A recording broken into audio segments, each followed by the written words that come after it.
에베소 6장 10절로 12절의 말씀입니다. 에베소 6장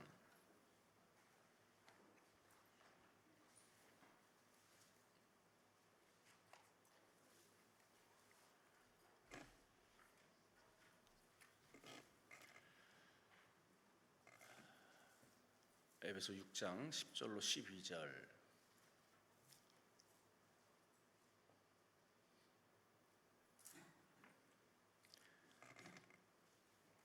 함께 10절부터 12절까지 합독합니다. 끝으로 너희가 주 안에서와 그 힘의 능력으로 강건하여지고 마귀의 관계를 능히 대적하기 위하여 하나님의 전신갑주를 입으라. 우리의 씨름은 혈과 육을 상대하는 것이 아니요 통치자들과 권세들과 이 어둠의 세상 주관자들과 하늘에 있는 악의 영들을 상대함이라. 아멘. 평택시 세교동에 위치한 세교 중앙교회 김호성 목사님이십니다. 오늘 본문을 중심으로 영적 전쟁이라는 제목으로 말씀을 증거하십니다. 오늘 하나님께 영광의 박수를 드립시다. 할렐루야. 자, 할렐루야. 하나님 앞에 예물 드린 손길들이 있습니다.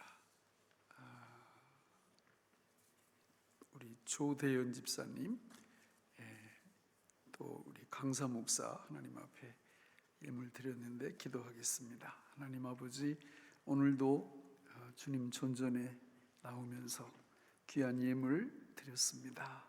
드린 손길들 위에 주님이 천배 만배로 갚아주시고 이 땅 위에서 우리의 물질의 문이 활짝 열리게 도와주옵소서. 우리의 창고가 곡식과 포도주와 기름으로 차고 넘치게 하셔서 주의 영광을 위하여 마음껏 물질 생활할 수 있도록 축복하여 주옵소서. 이 시간도 주의 말씀을 들고 섰습니다. 성령과 지혜로 충만케 하시고 성령과 능력으로 기름 붓듯 하여 주시고 성령과 믿음 충만히 부어 주옵소서. 예수님 이름으로 간절히 기도하옵나이다. 아멘. 할렐루야.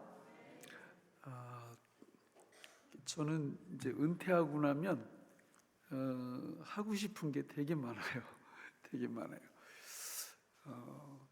요리를 배우고 싶어요. 김치 잘 담글 수 있도록, 또 깍두기 잘 담글 수 있도록, 또 내가 좋아하는 김치찌개 최고로 맛있게 끓일 수 있도록, 또 된장찌개 또 아주 맛있게 끓일. 참고로 지금까지 해본 적이 없어요. 또 갈비탕, 육개장 이거를 아주 잘 맛있게 끓이는 그 레시피를 배우고 또 익히고 싶어요. 하나 더, 탕수육을 잘 만들고 싶어요. 요 정도 하면은 평생 동안 내 아내가 나를 위해서 열심히 이렇게 섬겨 주었는데 은퇴하고 나면 내가 우리 아내를 행복하게 해줄 수 있지 않을까? 이제 그런 생각을 한번 해봅니다. 여러분, 우리 여기 여자분들은 많이 계시니까 제가 지금 이렇게 말씀드렸던 거 다 잘 하실 수 있으시죠? 예, 부럽습니다. 그러니까 된장찌개를 딱 끓이려면 주방에 가서 부엌에서 거기 필요한 재료가 어디 있는지 눈 감고도 다 아시죠, 그죠? 다 아시잖아요. 그러니까 그 레시피도 알고 있고 그런 고추장, 고춧가루 또 재료들이 어디 있다라는 거를 훤히 꿰고 계시잖아요. 그렇죠? 그러니까 그거를 잘 만드실 수 있는 거겠죠. 여러분, 신앙생활도 마찬가지라고 생각합니다. 신앙생활도요, 우리가 하나님이 우리한테 신앙생활을 잘 할 수 있도록 하나님의 말씀을 주셨어요. 몇 권 주셨어요?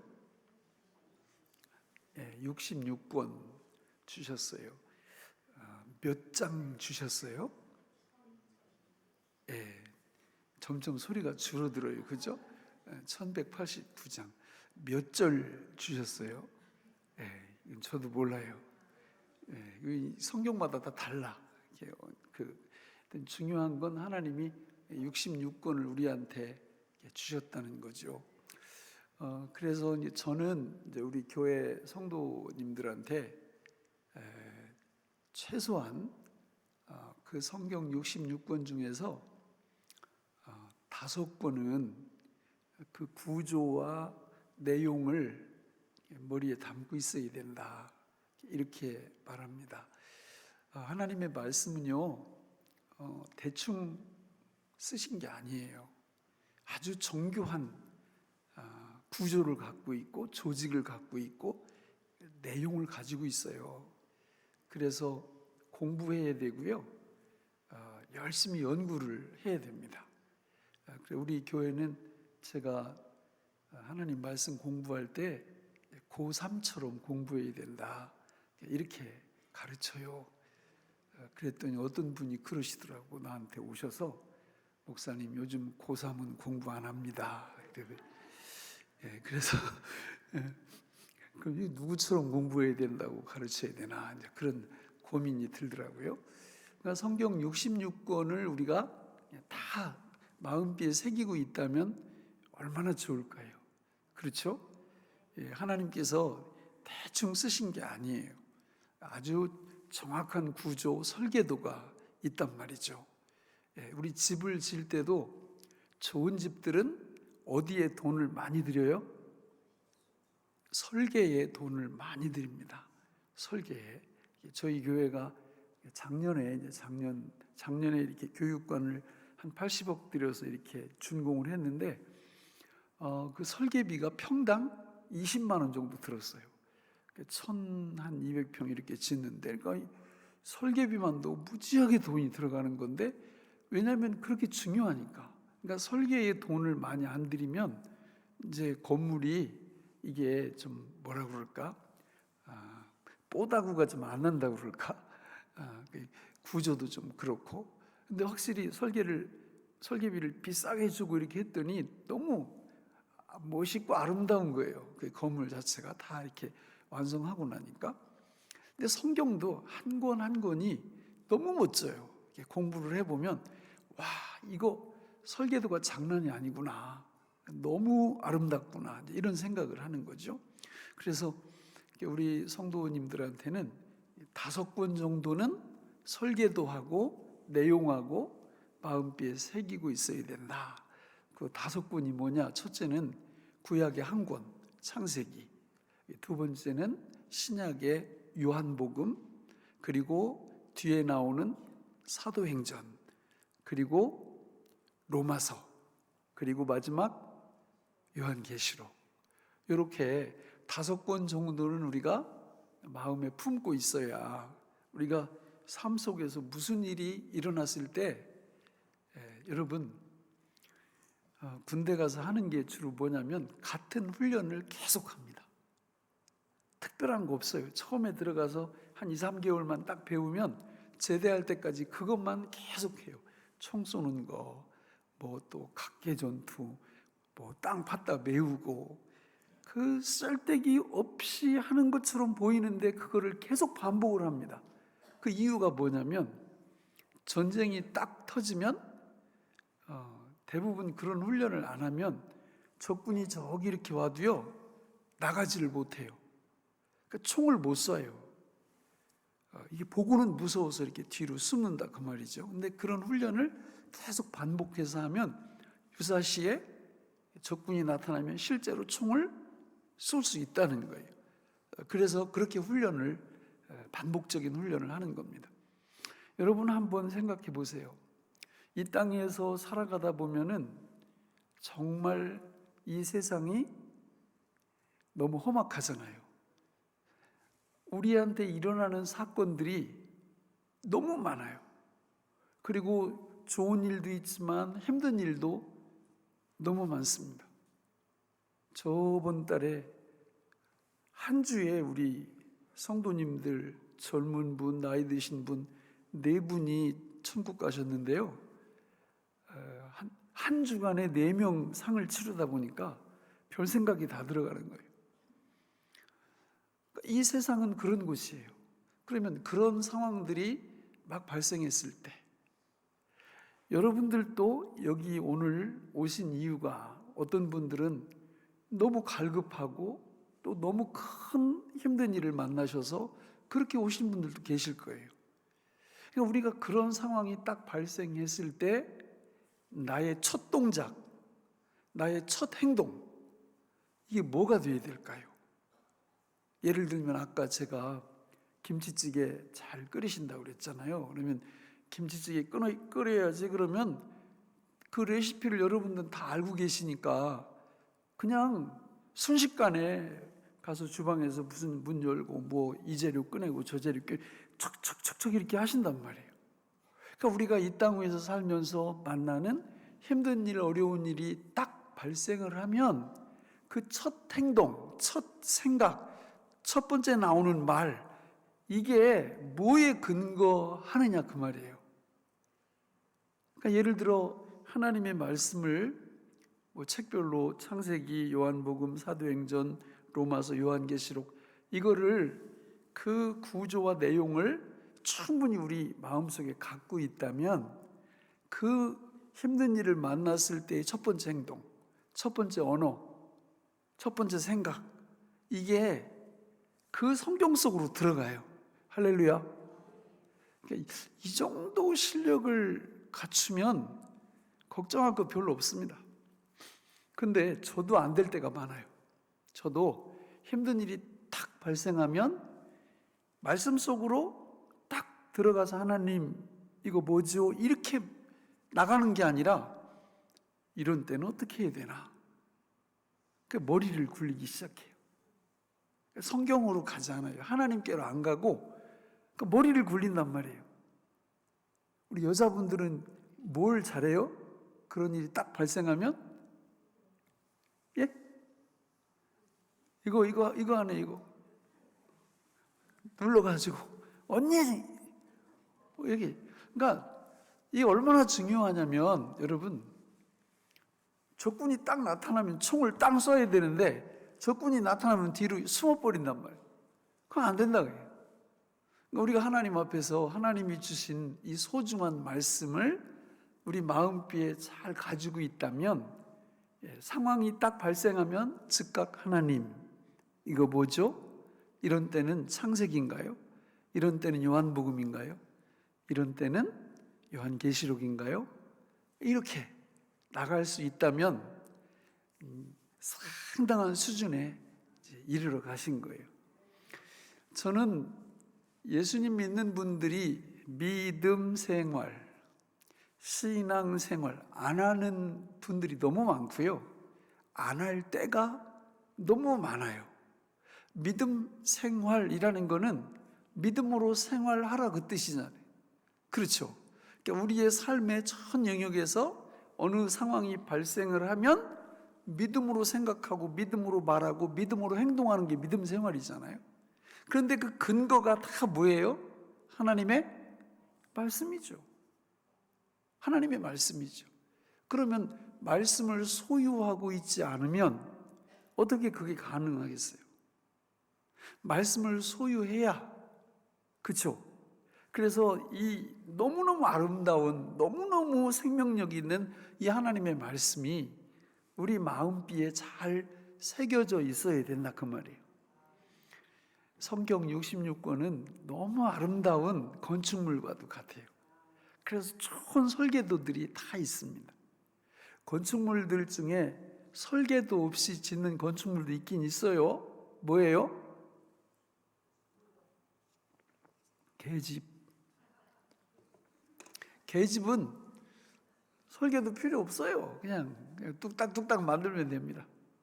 그러나 우리가 그래도 몇십 년 써야 되고 우리가 거주해야 되고 이런 집을 지을 때는 좋은 설계도가 필요하듯이 성경에 보니까 하나님이 너무 아름다운 설계를 하셨어요. 저는 그 5권 말고 우리 일상생활 속에서 정말 짧으면서도 우리가 하나님 앞에서 너무 귀한 은혜를 받고 너무 귀한 신앙생활, 믿음 생활을 할 수 있는 근거가 되는 책을 한 권 꼽으라면 무슨 책을 꼽겠어요? 오늘 읽었잖아요. 무슨 성경이에요? 에베소서. 에베소서는 모두 몇 장으로 되어 있어요? 6장으로 되어 있습니다. 6장으로. 그러니까 이 에베소서는 여러분, 사도 바울이 로마 감옥에서 쓴 그런 성경 중에 한 권인데요. 그럼 여러분 한번 생각해 보세요. 에베소 교회에 살고 있던 에베소 교회 성도들은 그 당시에 성경을 몇 권이나 가지고 있었을까요? 몇 권이나 갖고 신앙생활을 하고 있었을까요? 몇 권일까요? 거의 이거 한 권이에요, 한 권. 그 당시에 그분들은 어떻게 신앙생활을 할 거냐? 그 에베소는 소아시아에 있잖아요. 이게 이스라엘이 아니잖아요. 그러니까 그 귀한 구약 성경 한 권도 없었을 가능성이 많고요. 이분들은 사도 바울이 전해준 이 에베소서, 그리고 그 당시에는 이게 정확무오한 하나님의 말씀이다라는 생각을 하지 못할 때예요. 시기적으로 볼 때. 그런데 사도 바울이 보내준 신앙의 원리들을 갖고 이거 한 권 가지고 신앙생활을 했으니 에베소 교회 성도들은 그 마음비에 이 6장의 내용을 어떻게 간직하고 살았을 것 같아요? 대충? 아니면 꼼꼼하게 갖고 있었겠죠. 그렇지 않습니까? 여러분, 요한계시록 2장 3장에 보면 소아시아 7교회에 보내는 편지가 나와요. 그렇죠? 7교회. 첫 번째 교회가 어떤 교회예요? 에베소 교회입니다. 에베소 교회. 이 교회. 그러니까 이 교회는 칭찬을 많이 들었어요. 그렇죠. 칭찬을 많이 들었는데 책망 한 가지 듣죠? 무슨 책망 들어요? 처음 사랑을 버렸다. 처음 사랑을 버렸다. 만약에 이 처음 사랑을 회복하지 않으면 하나님이 뭐라고 말씀하셨어요? 촛대를 옮긴다, 이렇게 말씀을. 촛대는 뭐예요? 교회입니다. 교회 없애시겠다, 하나님이. 에베소 교회의 교회를 없애시겠다. 제가 성지순례를 소아시아 간 적이 있는데 이 자리에 갔어요. 에베소 교회가 세워졌던 자리에. 지금 교회가 있을까요, 없을까요? 없습니다. 돌멩이만 큰 거 몇 덩어리 이렇게 놓여 있고 에베소 교회가 없어요. 그러면 에베소 교회는 그 처음 사랑을 포함해서 이 에베소서 1장부터 6장까지 나오는 이 귀한 교훈을 믿음의 세대가 이어지는 동안 계속 순종했다는 거예요? 안 했다는 거예요? 안 했다는 겁니다. 그러면 그런 역사가 이 대한민국 교회에, 그리고 우리가 살고 있는 지역의 교회, 그리고 내가 출석하는 교회에 이런 비극적인 일이 일어날 가능성이 있을까요? 없을까요? 있습니다. 신앙생활이라는 건 여러분, 지정의, 인격적인 부분이 골고루 채워져야 돼요. 그냥 어떤 분들은 막 지식적으로만 다 이렇게 정리를 하고, 그런데 이게 의지적, 어떤 감정적 이런 건 없어. 이러면 안 됩니다. 하나님의 말씀은 감정적으로도 뜨거움이 있어야 돼요. 지식적으로도 정리가 되어 있어야 되고, 또 의지적으로도 이 말씀에 순종하는 이런 영역이라든지 이런 것들이 균형이 잡혀야 됩니다. 그러니까 이제 저는 목회하면서 이렇게 좀 걱정되는 게, 많은 성도님들이 지정의에서 제일 중시하는 부분이 혹시 어떤 부분인지 아세요? 스스로에게 한번 물어보세요. 지정의, 이 세 균형이 맞아야 되는데 이 말씀을 앞에 놓고 성도들이 제일 좋아하는 부분이 어떤 부분일 것 같아요? 예, 감정적인 부분이에요.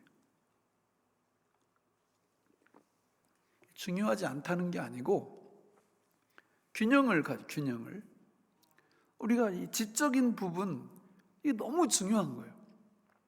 에베소서가 어떻게 구성되어 있습니까? 이러면 술술 나와야 돼요.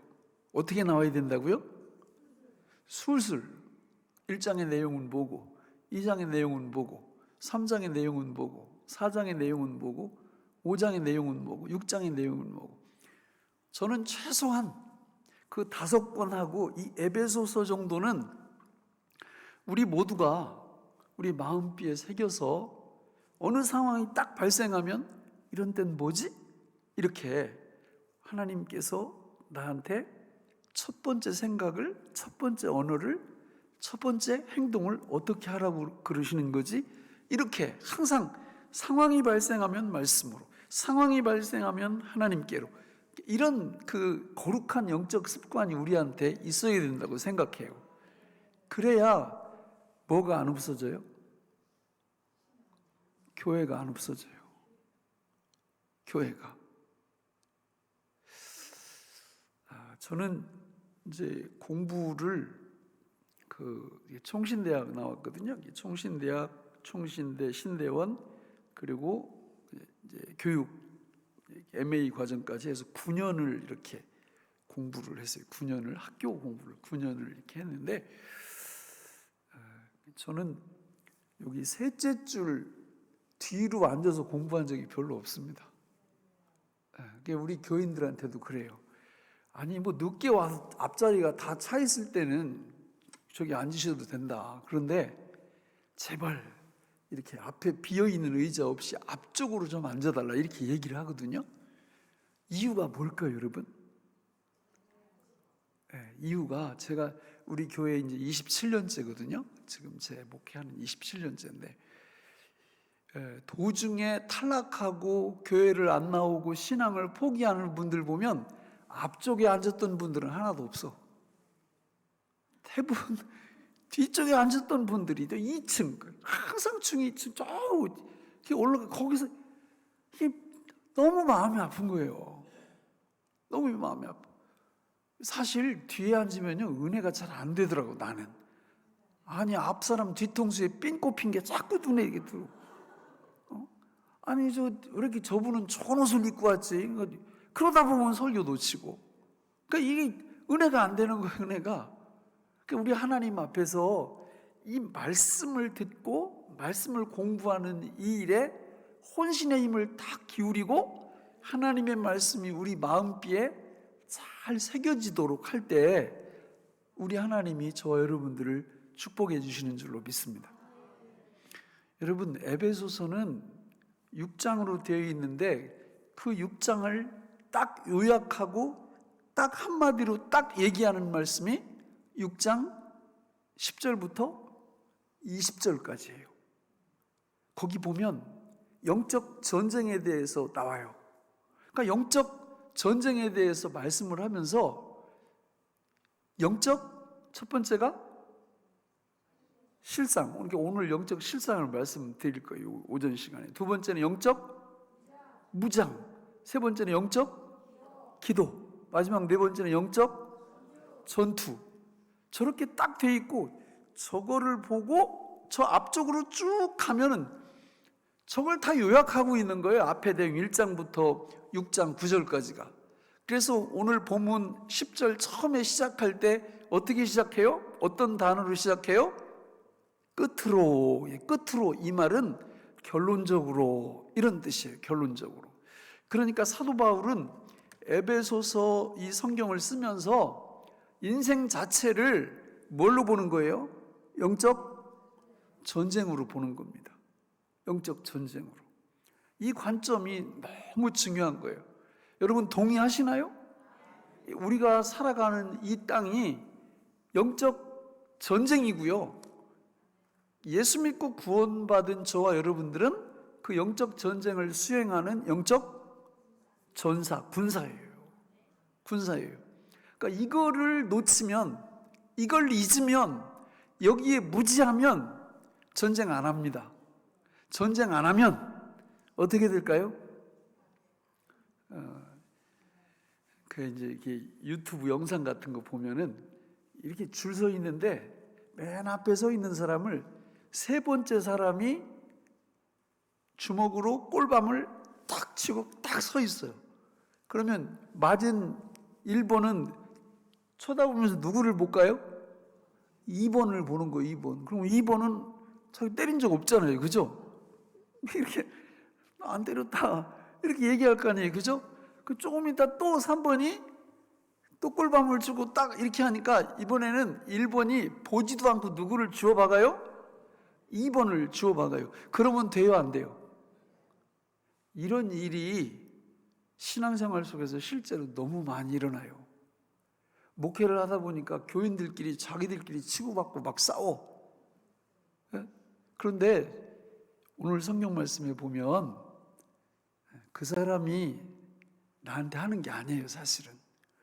그 뒤에서 사단과 그 졸개들이 모든 걸 조작합니다. 하나님이 우리한테 그거를 알려주시는 거예요. 여러분, 옛날에 나온 영화 중에 그 웰컴 투 동막골이라는 게 있어요. 보셨어요? 예. 그 웰컴 투 동막골이 아마 저 38선 근처에 강원도 어디에 있는 동네인가 봐요. 그런데 6.25가 일어난 것을 몰라, 그 동네 사람들은. 군인들이 이렇게 밀려 내려올 때 거기를 안 거쳤기 때문에. 그리고 나서는 이제 인천 상륙 작전 해가지고 그 인민군들이 쫓겨 올라가면서 그 동네에 들어가는 거예요. 또 국군들도 조금 있다가 합류를 하고. 그러니까 이제 이 동막골 사람들은 그때 이제 깜짝 놀라는 거죠. 전쟁이 일어났다는 거를 그때 안 거예요. 그때 거의 뭐 2, 3년 정도 이렇게 후에 그걸 안 거죠. 저는 이 예수 믿는 하나님의 백성들 중에 이게 지금 이 전시라는 거를 모르는 분들이 너무 많아. 그러니까 이 사람들은 어디 사람들이에요? 영적 동막골 사람들이에요. 전쟁, 지금 이 전시라는 걸 몰라요. 그러니까 치열한 전쟁이 펼쳐지고 있는데도 그 사실을 모른다라는 거죠. 그래서 우리 성경에 보면 여러분 저렇게 사도 바울은 1장 1절부터 6장 9절까지 영적 실상, 영적 무장, 영적 기도, 영적 전투에 대해서 쭉 말씀을 해놓고 끝으로 결론적으로 딱 이렇게 네 가지를 얘기하면서 지금 이런 영적 전시 상태니까 하나님의 백성들은 어떤 일이 있어도 전쟁을 치러야 된다. 사람은요 힘이 있어요. 힘이.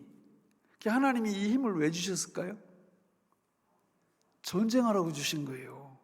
근데 전쟁을 해야 되는데 누가 바른 상대가 되어야 돼요? 하나님이 싸우라고 한 대상하고 싸워야 돼. 만약에 하나님이 싸우라고 한 대상하고 전쟁을 안 하면 누구하고 싸울까요? 네, 남편하고 싸우고 김집사하고 싸우고 그냥 엉뚱한 싸움을 하고 있는 거예요. 왜? 힘이 막 넘치니까 이걸 써야지 힘을. 그러니까 이게 너무 안타까운 거죠. 하나님이 하라는 싸움을 우리는 반드시 해야 되는데 그 대상 대적들이 어디에 나온다고요? 성경에 다 나와요. 에베소서에 다 나옵니다.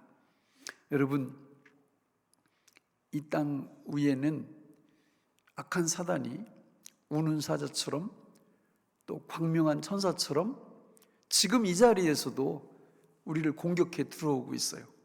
믿습니까? 예. 근데 하나님은 너무 좋은 분이세요. 우리한테 그 싸움의 기회를 주셔. 그리고 성경에 보면은 싸우게 만들어요. 우리 생각은 어때요? 안 싸웠으면 좋겠죠. 그죠? 이 하나님은 우리하고 전혀 생각이 달라요. 하나님은 병 주고 약 주는 분이에요. 성경에 보면 우리 생각은 어때요? 병 안 주고 약 안 주고 이거 우리 생각이에요. 근데 왜 하나님이 그런 식으로 우리를 연단시킬까요? 그 방법이 아니면 에베소서 4장에 나오는 것처럼 그리스도의 장성한 분량에 이르러 가지 못해요. 그러니까 실제로 여러분, 수영을 아무리 이론으로 배워봐요. 뜹니까? 못 떠요. 이론으로 백날 배워도 소용이 없어. 근데 수영 강사가 들어오라고 해가지고 몇 번 알려주는 그대로 하면 실제로 해보면 뜬다 그 말이에요. 성경이 그런 거예요. 그런 거예요. 우리는 장차 망할 성인 이 장망성에서 영생복락을 누릴 사람들이 아니에요. 하나님께서 예비하신 영원한 천국이 우리 앞에 펼쳐지고 있고 기다리고 있는데, 거기 들어가서 살려면 누구하고 빼다 박아야 돼요? 예수님하고 빼다 박아야 돼요. 예수님의 그 장성한 분량에까지 이르러 가야 우리는 천국에서 영생복락을 누리는데 지장이 없습니다. 하나님이 그걸 위해서 저와 여러분들을 이 땅 위에서 살게 하신 거예요. 그 목표가 없다면 우리는 지금 이 순간 즉시 소천하셔야 됩니다. 그 목적이 없다면 지금 당장 어디 가야 된다고요? 천국 가야지. 여기 뭐하러 있어요? 하나님이 우리를 예수 그리스도를 닮아가는 그 멋진 인격체로 세우기 위해서 저와 여러분들을 이 땅 위에 놔두신 거고요. 여러분들이 지금 뭐 기도 제목 갖고 올라오시고, 이것 때문에 내가 너무 힘들다, 도대체 왜 하나님이 이런 걸 주셨냐, 조금만 기다려 보세요. 그게 우리한테 큰 복이라니까. 합력하여 선을 이룬다고요. 이 연말이 되면 구역을 재편성하잖아요. 구역을 교회에서. 그러면 막 이게 교인들이 막 사고 많이 와가지고 교육자들한테 저 바꿔줘요, 바꿔줘. 왜 바꿔요? 그러면 하여튼 바꿔달래. 나중에 알고 보면 그 구역에 물건이 있는 거야. 그 구역에 야구 뺨치는 그 뭐 사기꾼 구단 이런 분이 있는 거예요. 그 안에. 그러니까 바꿔달래. 그러면 아니, 딴 구역도 마찬가지라고 말 안 들어요. 그냥 안 바꿔주면 교회 옮긴다고 그래. 그래가지고 바꿔줘요. 거기 사기꾼 11단이 기다리고 있어요. 거기.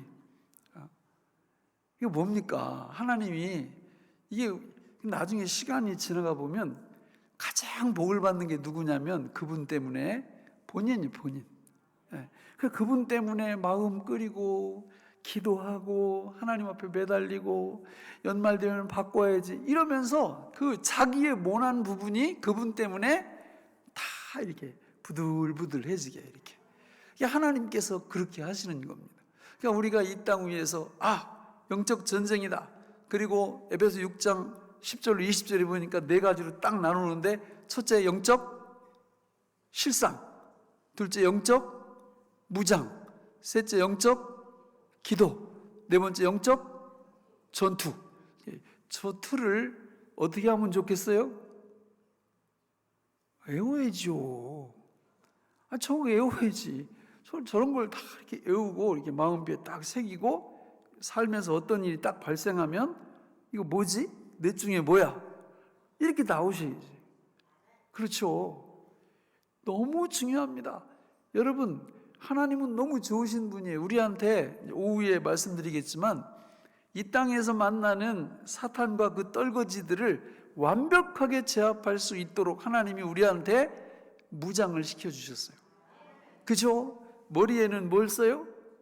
구원의 투구. 그죠? 가슴에는 뭘 차요? 의의 호심경. 그죠? 오른손에는 뭘 들어요? 성령의 검. 왼손에는 뭘 들어요? 믿음의 방패. 허리에는 뭘 떼요? 진리의 허리띠. 발에는 뭘 신어요? 평안의 복음의 신. 이건 성경적인 건 아니에요. 외우기 쉬우라고 위서부터 쭉 이렇게 내려간 거고, 성경적인 거는 진리의 허리띠, 그죠? 의의 호심경, 평안의 복음의 신, 믿음의 방패, 구원의 투구, 성령의 검, 뭐 이렇게 돼 있는데, 이게 뭔지를 알고 이거를 잘 사용할 줄만 알면 영적 전쟁이 너무 재밌어요. 이게 재밌어. 제가 제일 밥맛 없어 하는 사람이 누구냐면 이런 책 쓰는 사람들이 공부가 제일 쉬웠어요. 예, 아주 밥맛 없죠. 그렇죠? 예, 그 사람들은요 시험 날짜가 오면은 이게 스트레스를 받을까요? 기다리고 막 하고 싶어 할까요? 왜 그래요? 다 아니까. 여러분, 하나님이 우리한테 주신 영적 무기를 소유하고 있고 이 무기의 사용법을 진짜 잘 알고 있으면 사탄이 공격해 들어오는 것 기다릴까요? 두려워할까요? 기다려요. 정말이에요. 그러니까 이게 얼마나 중요하냐고, 이 에베소서가. 그게 너무 중요한 거죠. 예. 우리가 영적 전투 그럴 때 에베소서에 딱 보면 보통 한 5개 정도 전투가 있어요. 5개.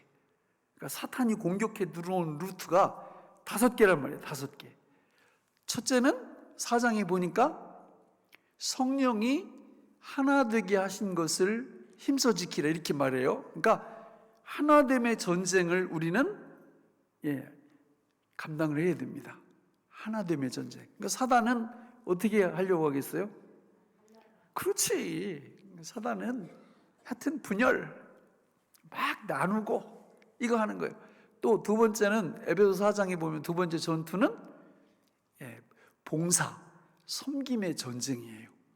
그러니까 사단은 야, 섬기긴 뭘 섬기냐? 너나 잘 살아. 너한테 들어오는 돈, 시간 이건 다른 데 쓰면 안 돼. 너 위해서 써. 교회에서 봉사는 무슨 봉사 못하게 하는 거예요. 세 번째는 이게 굉장히 많은 부분을 차지하는데요. 언어의 전쟁이 언어, 말. 이 에베소서에 보면은 언어는 딱 정해져 있어요. 거짓말하지 말고, 참말을 하되 참말도 덕이 있는 말, 선한 말, 은혜를 끼칠 때만 입을 열어 말을 하라. 이게 언어의 전쟁이에요. 언어의 전쟁. 사단이 이게 하나됨을 깨고 봉사 못하게 하고 그리고 언어는 창세기에 보면은 하나님은 창세기 1장 2장에서 언어의 기능을 무슨 기능을 쓰세요? 창조적 기능을 쓰세요. 하나님이 입만 여시면 그냥 있으라 그러면 우리의 필요를 채우는 엄청난 것들이 막 생겨나요. 그죠? 창세기 3장에 보면 사탄은 언어의 기능을 무슨 기능을 써요? 파괴의 기능을 씁니다. 너 이거 따먹으면 하나님처럼 되어서 선악을 알게 된다. 먹었더니 완전히 망한 거 아니에요? 그러니까 오늘 우리가 이 전쟁을 할 때 그냥 아주 분명하지 않아요? 우리 말을 할 때 내가 창조 기능을 할 거냐, 파괴 기능을 할 거냐. 이 전쟁이에요, 전쟁.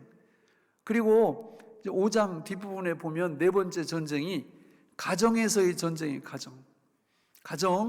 가정은 부부관계, 부모와 자식관계로 이루어졌잖아요. 그죠? 거기 전쟁 어떻게 하는지 다 나와요. 그렇죠? 아내는 남편에게 뭐하라? 복종하라. 이 시대에 때가 어느 때라고 지금 이 고리타분한 성경 막 사람들이 이러잖아요. 근데 여러분, 남편한테는 아내를 어떻게 하라고 그랬어요? 그러면 복종이 쉬워요? 사랑이 쉬워요?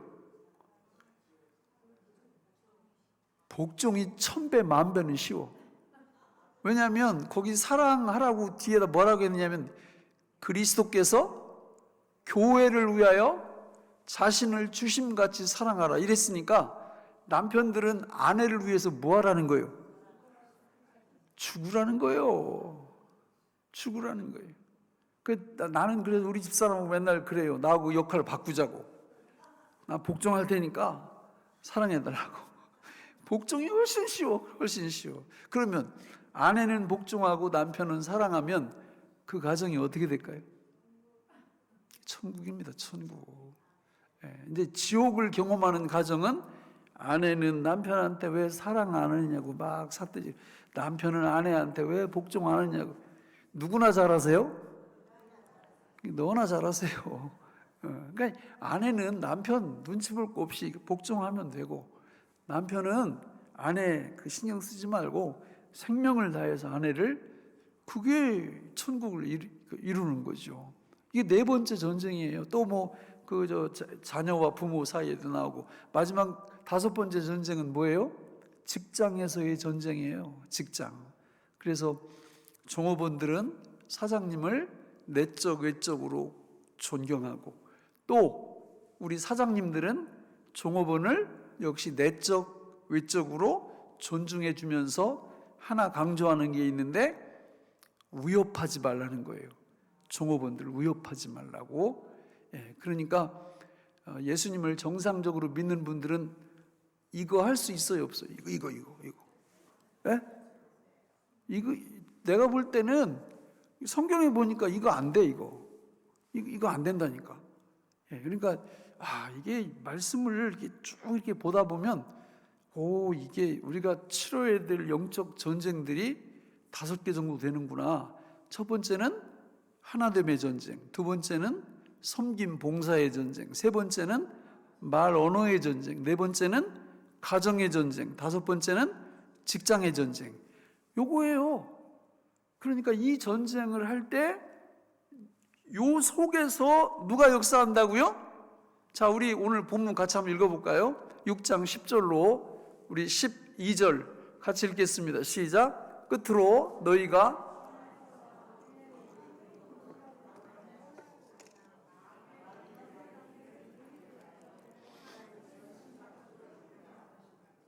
우리의 씨름은 혈과 육을 상대하는 것이 아니요 통치자들과 권세들과 이 어둠의 세상 주관자들과 하늘에 있는 악의 영들을 상대함이라.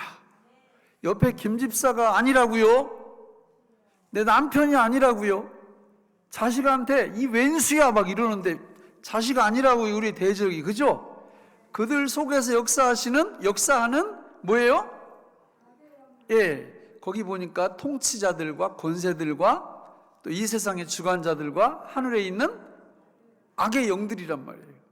그러니까 저 의미들이 있어요. 저거 보면 통치자들은 영적 세계의 상위 통치자, 그러니까 사탄의 바로 밑에 있는, 또 권세들은 어떤 영역에서 권한 행사를 하는 영적 세력이고, 어둠의 세상 주관자들은 세속 문화 구조를 지배하고 왜곡하는 악한 힘을 뜻하고, 하늘에 있는 악의 영들은 마귀의 전반적인 영적 군대 전체를 뜻합니다. 그러니까 우리 영안이 열려야 되는 거죠. 말씀을 통해서.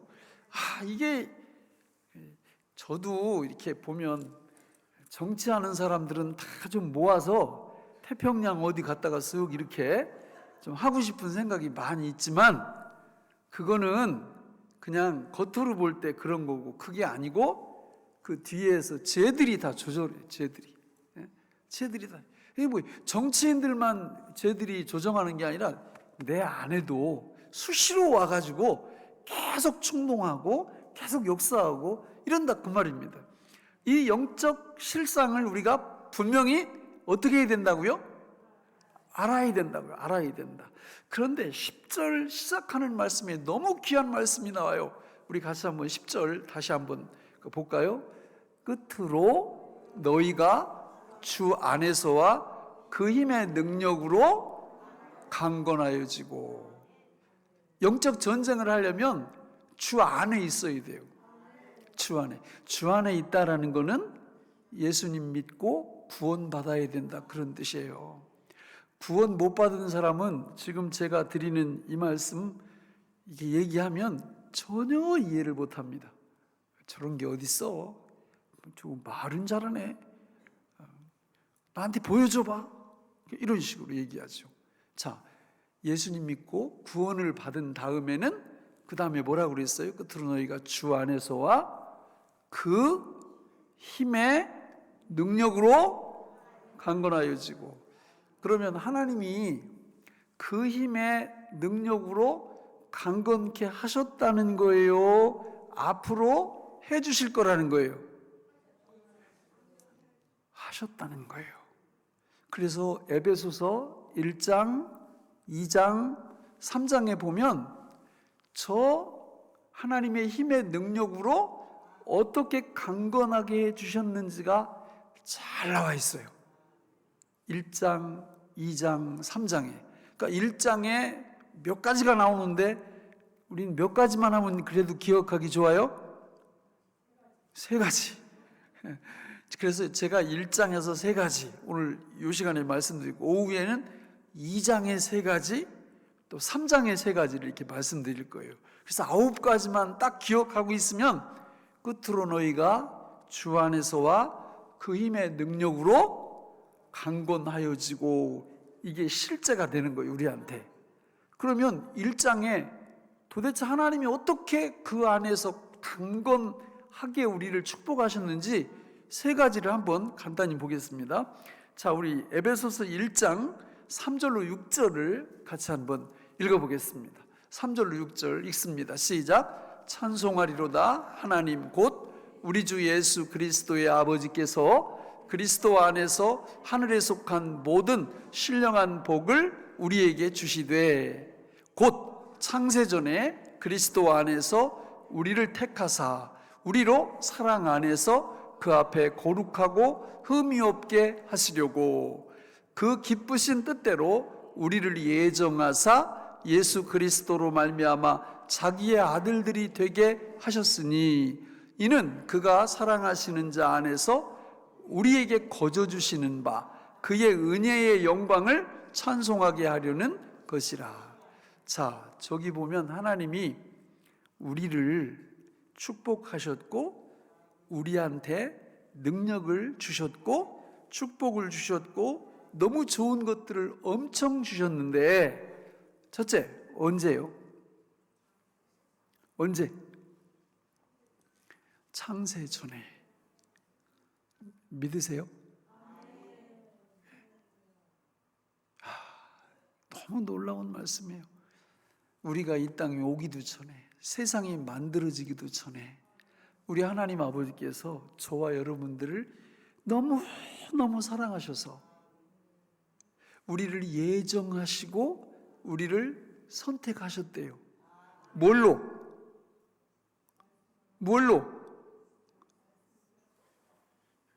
아들들로. 뭐야, 나는 여잔데. 무슨 뜻이에요? 아들들이라는 건 통칭이에요, 통칭. 예수 믿는 남자, 여자 다 여기 포함되는 거예요. 성부 하나님께서 창세전에 저와 여러분들을 천국에 가서 살 수 있는 하나님의 자녀로 예정 선택하셨다. 사실 이거 하나면 그냥 끝나는 거 아니에요? 뭐가 더 필요해요? 뭐가 더 필요해요? 아무것도 필요 없어요. 그냥 이 에베소서 1장 3절로 6절이면 그냥 끝나는 거예요. 그러니까 이거 묵상하는 거예요. 이거 묵상하는 거예요. 이거 묵상하면 주 안에서와 그 힘의 능력으로 어떻게 된다고요? 강건해진다고. 강건해진다고. 이게 실력이죠. 왜 주야로 여호와의 말씀을 묵상하라고 그러는지, 이런 말씀 때문에 그런 거예요. 성부 하나님이 우리의 구원을 이렇게 계획을 하셨다, 이렇게 말씀을.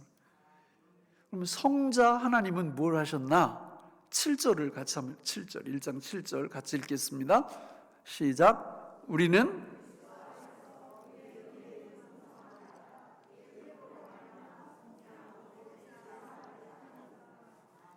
할렐루야. 성부 하나님은 우리의 구원을 계획을 하셨는데, 창세전에 예정 선택으로. 성자 하나님은 그의 은혜의 풍성함을 따라 그의 피로 말미암아 속량 곧 죄사함을 우리한테 앞으로 주실 거다. 이미 주셨다. 이미 주셨다. 이미 주셨다. 예? 뭐가 더 필요해요? 저 은혜가 우리한테 있다면, 예? 저 속량, 죄사함, 저 죄사함이 얼마나 엄청난 건지를 경험하시려면 일부러는 아니더라도 조금 이렇게 해서 감옥에 가서 한 1년 정도 이렇게 좀 살다 나오는 것도 저 은혜 받는데 큰 도움이 돼요. 예? 그 죄값으로 자유를 속박당한 채 실제로 감옥에서 이렇게 생활을 하다 보면 감옥 밖의 삶이 얼마나 엄청난 축복인지를 알 거 아니에요. 아멘 하시는 분들 또 가다 사고 치셔가지고 또 그러시면 안 됩니다. 그래서 사도 바울은 로마서 8장 1절 이하에서 그러므로 이제 그리스도 예수 안에 있는 자들에게는 결코 정죄함이 없나니 이는 그리스도 예수 안에 있는 생명의 성령의 법이 죄와 사망의 법에서 너를 해방하였습니다. 구원은요, 우리 행위가 1도 개입하면 돼요, 안 돼요? 안 됩니다. 100% 하나님의 은혜예요. 예? 어떤 분들은 막 설교하다 보면 여러분 그렇게 살다가 천국 가겠어요? 막 깜짝 내가 놀래가지고 아니 그러면 어떻게 살아야 천국 가는 건데? 예? 천국은 하나님 아버지와 예수 그리스도의 이 구속사역 때문에 가는 거지. 만약에 우리 거기 보태야 된다면 예수님이 십자가에서 죽으시면서 다 이루었다 하나 빼고 이렇게 하셨어요? 구원을 다 100% 이루었다 이러고, 그러니까 내가 뭘 해가지고 보태가지고 내가 천국 간다 이러면 예수님한테 이렇게 말씀드리는 거예요. 예수님 실수하셨어요. 십자가에서 그 죽음 갖고 안 돼요. 거기 내 행위가 플러스 되죠. 그렇습니까? 요즘 그런 이렇게 잘못된 주장을 하는 분들이 너무 많아요. 너무 많아. 그렇잖아요. 성부 하나님이 우리 구원을 계획하시고 성자 하나님이 우리 구원을 십자가에서 실행하셨잖아요. 에베소서 1장 13절로 14절에 보면 기가 막힌 말씀이 나오죠. 같이 읽겠습니다. 시작. 그 안에서 너희도 진리의 말씀 곧 너희의 구원의 복음을 듣고 그 안에서 또한 믿어 약속의 성령으로 인치심을 받았으니. 자, 앞에는 누구 얘기했어요? 성부, 성자. 이건 누구 얘기예요? 성령. 성령 하나님이 뭐 하신다는 거예요? 우리 안에 들어오셔서 불도장을 찍어버리셨다는 거예요. 이 자녀는 성부 하나님이 계획하시고 성자 하나님이 실행하신 구원의 수혜자다. 그리고 불도장을 꽉 찍으셨다는 거예요. 그리고 성부 하나님이 계획하신 구원의 은총, 성자 하나님이 실행하신 그 구원의 은총의 수혜자가 될 거를 누가 보증을 서요? 성령님이 보증을 서주신다. 보증을. 여러분 세상 살면서 보증 서면 안 돼요, 안 돼요? 진짜 안 됩니다. 보증 서달라면 그 사람 나쁜 사람이에요. 전화 망하지. 같이 망하려고 그래. 근데 하나님은 우리한테는 잠언에서 하지 말라고 해놓고 자기는 하셔요. 이게 지금 성령님이 보증 서주신다니까. 우리. 그러니까 이게 그냥 사람이 보증 서면 이게 믿을 수가 없어요, 사실. 그렇죠? 근데 성령 하나님이 우리 안에서 뭘 서주신다? 보증을 서주신다. 뭐에 대해서? 성부 하나님이 구원을 계획하신 것과 성자 하나님이 구원을 실행하신 것에 대한 보증을 성령님이 딱 서주시니까 우리의 구원은 100% 안전하다. 이게 안전하다. 그 누구도 뒤엎을 수 없어요. 우리가 이게 복음이에요. 복음. 이 복음을 내 것으로 믿음으로 받아들일 때 오늘 6장 10절에서 말씀하고 있는 것처럼 끝으로 너희가 주 안에서와 그 힘의 능력으로 강건하여지고, 이게 우리한테 실제가 되는 거예요. 다른 무슨 그냥 문학 작품 눈물 쑥 빠지는 감동적인 거 이런 거 읽는 게 우리한테 능력이 되는 게 아니고 이 정확무한 하나님의 말씀이 나의 믿음과 결합할 때 우리한테 강건한 능력으로 자리 잡게 되는 줄로 믿습니다. 사탄은요, 우리가 1대1로 사단하고 싸우면 누가 이겨요? 사단이 이겨. 우리 같은 사람은 1억 명을 갖다 사단하고 이렇게 붙여놔도 게임이 안 돼. 우리가 져요, 져. 그러나 이제 우리 뒤에 쭉 말씀 나오겠지만 우리 하나님 아버지께서 구원을 계획하시고 예수님이 구원을 실행하시고 성령님이 구원을 적용을 하시면 성령께서 인치셨다고 그랬죠? 이는 내주하심이에요. 내주하심. 성령이 우리한테 들어오시는 거예요. 성령의 들어오심은 삼위일체 하나님의 들어오심이에요. 삼위일체 하나님이 우리 안에 딱 들어오시면 이분이 수 틀리면 떠날 수 있어요? 없어요? 왜 대답을 안 해요? 불가해요, 불가. 그러니까 성령님이 우리 안에 월세로 오신 거요? 전세로 오신 거요? 아니면 그냥 입주하신 거예요? 입주하신 거예요, 입주. 히브리서 13장 5절에서 돈을 사랑하지 말고 있는 바를 족한 줄로 알라. 내가 결코 너희를 버리지 아니하고 너희를 떠나지 아니하리라. 안 떠나세요. 근심은 하세요. 우리가 이렇게 불순종하고 그럴 때 근심하고 그렇게 하시지만 절대 안 떠나십니다. 그러면 성령 하나님의 내주하심으로 마귀하고 한판 붙으면 누가 이겨요? 이제 마귀가 우리 게임이 안 되는 거예요. 마귀 트럭으로 100트럭을 싣고 와도 우리한테 안 됩니다. 여기 나오는 무슨 뭐 통치자들, 권세들, 어둠의 세상 주관자들, 하늘에 있는 악의 영들, 이것들 그냥 트럭으로 싣고 와도 안 된다고. 내가 강한 게 아니라 내 안에 계시는 주님이 강하시기에 이런 놀라운 은혜가 우리한테 있다라는 것이 영적 뭐라고요? 실상이라고. 실상. 영적 실상을 우리가 지금은 전시구나, 전쟁의 때구나, 성도는 전사구나, 이 땅 위에서 전쟁을 수행해야 되는 사람들이구나. 근데 하나님이 우리를 너무 강하게 만드신 거예요. 누구만 몰라 이걸? 그럴 때가 많아요. 나만 몰라.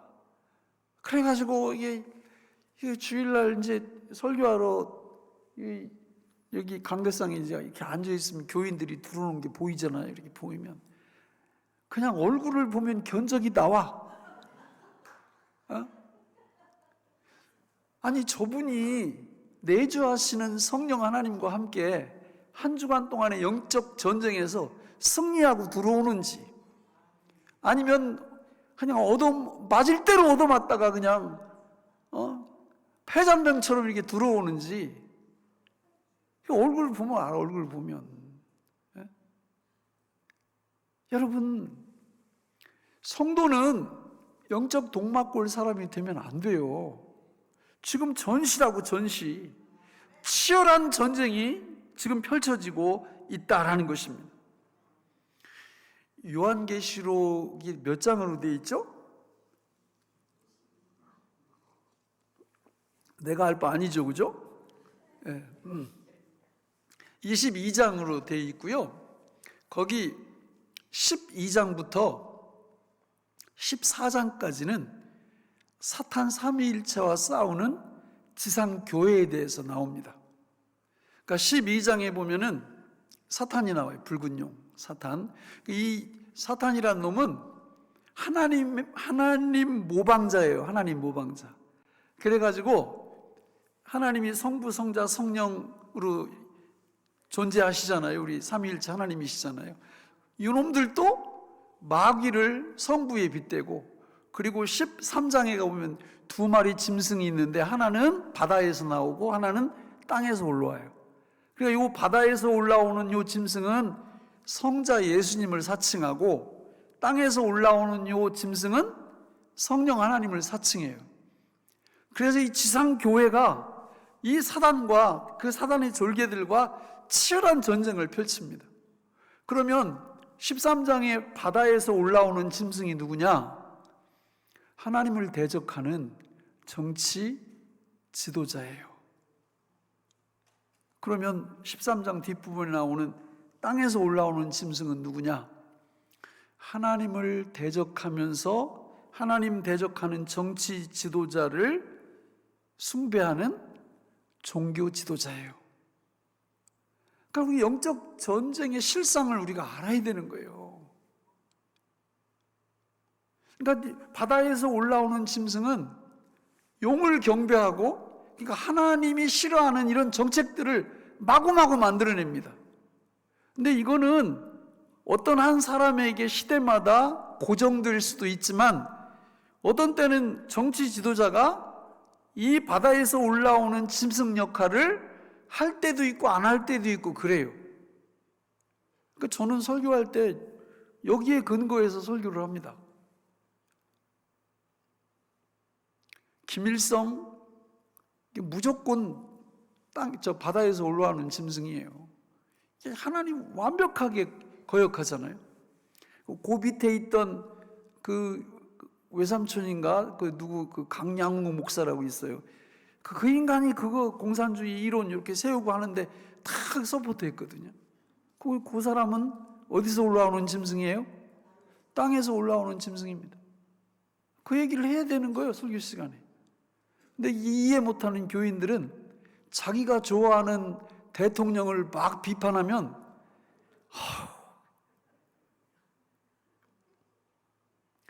참 요지경속이야. 우리 교회는 보면, 아니 어떤 때는 그렇게 설교를 했더니 목사님이 극우래, 극우.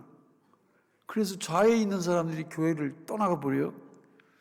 그 전에 박근혜 대통령 때 이 양반이 할랄 전주 쪽에다가 이슬람 음식 그거 이렇게 세울 때 있었거든요. 그래서 그거를 또 한번 비판하면서 이게 대통령이 이러면 안 된다 그랬더니 우리 목사님이 극좌래. 또 교회를 떠난대. 떠나든지 말든지. 성경대로. 우리는 여러분 이 치열한 영적 전쟁의 복판에 서 있어요. 영적 실상을 아셔야 돼요. 그냥 눈에 보이는 게 전부가 아니라고요. 전부가. 그러니까 우리가 이 영적 전쟁을 수행할 때 인생의 의미와 목적을 그때 깨달아요. 이래서 하나님이 전쟁시키시는구나. 그걸 깨달아요. 그리고 아까 공부 잘하는 사람들 시험 막 기다린다고 했잖아요. 기다려요. 그러니까 어떤 상황이 이렇게 발생하면 하나님이 어떻게 할까요? 이거 어떻게 처리해? 이런 기대감이 있어요. 그런데 이런 걸 모르면 불안해. 무슨 일이 발생할까 봐. 그렇잖아요. 발생해봤자 다 누구 손 안에 있는 거예요? 하나님 손 안에 있는 거예요. 하나님이 허락 안 했으면 그게 나한테 왔을까요?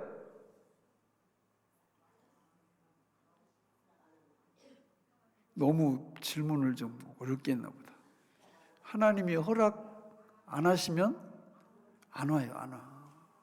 절대 오지 않는다고. 그러니까 범사에 감사하라고 그래요. 범사에. 그 얘기는 범사를 누가 틀켜지고 계시다? 하나님이 틀켜지고 계시다. 우리에게 우연은 있다 없다? 절대 없어요. 창세전에 우리를 구원 백성으로 부르신 하나님께서 여러분 개인을 위한 모든 영원한 설계를 지금 하고 계실까요? 이미 끝내셨을까요? 끝냈어요. 창세전에 다 끝났어요. 그 프로그램대로 돌아가는 거예요. 그 코딩 하신 대로 돌아가는 거라고. 그거를 미리 아는 사람하고 모르는 사람은 깜짝 놀래. 아는 사람은 덜 놀래. 그리고 기대감이 있어요. 하나님이 오늘은 또 어떤 사람을 통해서 축복하실까? 어떤 환경, 어떤 사건을 통해서 나를 예수님 닮도록 만드실까? 네. 말씀을 맺겠습니다. 우리는 어디 사람들이 되면 안 된다고요? 영적 동막골 사람이 되면 안 돼요. 지금은 치열한 영적 전쟁이 이 땅 위에서 펼쳐지고 있습니다. 그러므로 우리는 영적 실상을 정확히 아셔야 돼요. 이 영적 실상을 모르면 이게 인생이 재미가 없어요. 그리고 무료하고 따분하고 이게 뭐지? 삶이 이래요. 근데 성경에 나오는 이 말씀들을 다 꿰고 있으면 그렇지, 이게 영적 전쟁의 실체고, 그러나 하나님이 나한테 어떻게 강건하게 하셨다고요? 성부, 성자, 성령께서 구원을 주셨는데 성부께서 구원을 계획하시고 성자께서 구원을 실행하시고 성령께서 그 구원을 적용하신다. 그래서 내 영혼을 하나님이 창세전에 다 계획을 세워 놓으셨어요. 우리 모두를. 그래서 그대로 이끌고 가시는 거예요. 우리에게 우연은 있어요, 없어요? 없습니다, 없어요. 그분이 완벽하게 통제하고 계시고 우리의 삶에, 시험도 그래요. 시험도 감당할 만한 시험만 주신다. 그 얘기는 뭐예요? 다 계획되어 있다 그 말이에요. 우리의 모든 삶이. 그러니까 우리가 이 땅 위에서 이 영적 실상을 정확히 알고 살아가시면 여러분 범사에 뭐 할 수 있어요? 감사할 수 있어요. 항상 뭐 할 수 있어요?